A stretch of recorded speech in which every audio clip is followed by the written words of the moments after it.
गेल्या ऑक्टोबर महिन्यात शिवीगाळ केल्याच्या कारणावरून दोघांनी एका तरुणाला मारहाण करून डोक्यात दगड घालून गंभीर जखमी केले। याबाबत गौरव आडसूळ यांनी हडपसर पोलीस ठाण्यात फिर्याद दिली आहे।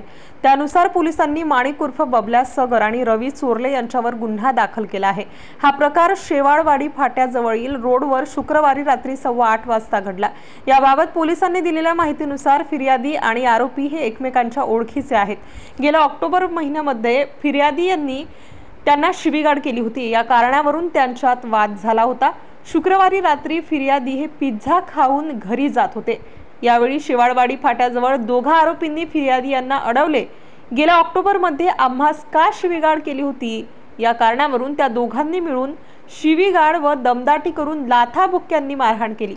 माणिक याने जमिनीवर पडलेला दगड उचलून फिर्यादी यांच्या डोक्यात मारून गंभीर जखमी केले। पोलीस उपनिरीक्षक जाधव तपास करीत आहेत।